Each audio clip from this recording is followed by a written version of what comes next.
শিলিগুড়ি থেকে দার্জিলিং পর্যন্ত ফের টয় ট্রেন পরিষেবা শুরু হয়েছে। পাহাড়ে একাধিক জায়গায় ধস নামায় ক্ষতিগ্রস্ত হয় টয় ট্রেনের রেল লাইন। লাইনের উপর পড়ে যায় বড় বড় পাথর ও মাটি, যার জেরে 5 দিন বন্ধ ছিল পর্যটকদের অন্যতম আকর্ষণীয় টয় ট্রেন পরিষেবা। তবে যুদ্ধকালীন তৎপরতায় কাজ শেষ করে শুক্রবার থেকে ফের চালু করা হয় টয় ট্রেন পরিষেবা।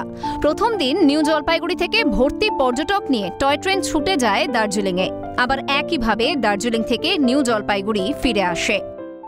आज से 2 दिन पहले यानी कि शुक्रवार को हो गई है।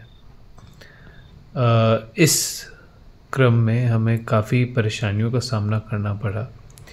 काफ़ी जगहों पर लैंडस्लाइड्स की स्थिति, भूस्खलन की स्थिति जो है वो हो गई थी और रोहिणी का रास्ता बंद होने के कारण सामान की आवाजाही में भी अथक परेशानी आई। लेकिन यहाँ के स्टाफ ने दिन रात एक करके मेहनत की और रिकॉर्ड समय में सारे लाइनों को वापस चालू किया। টয় ট্রেনটা খুলে যাওয়ার এটাই ইঙ্গিত বহন করে যে পাহাড়ের পরিস্থিতি স্বাভাবিক হয়েছে। দ্বিতীয় কথা হচ্ছে যে টয় ট্রেনে গত কাল খোলার পরে অলরেডি আপ ডাউনে 15-20 থেকে টুরিস্ট তারা যাতায়াত করছেন এবং এই সংখ্যাটা আরো বাড়বে, বিকজ যেহেতু টয় ট্রেন বন্ধ ছিল। আর একটা কথা জুড়ে দিতে চাই এর সঙ্গে যে টয় ট্রেনের কিন্তু জয় রাইডটা কোনোদিনই বন্ধ ছিল না। একদিন শুধু 4 তারিখে বন্ধ ছিল, তারপর দিন থেকে কিন্তু খুলে গেছে।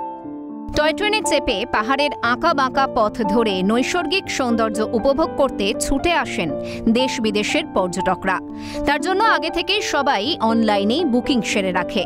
তাই স্বাভাবিকভাবেই টয় ট্রেন পরিষেবা শুরু হতেই স্বস্তি ফিরেছে পর্যটক মহলে। পার্থপ্রতিম দাসের রিপোর্ট, ক্যালকাটা নিউজ।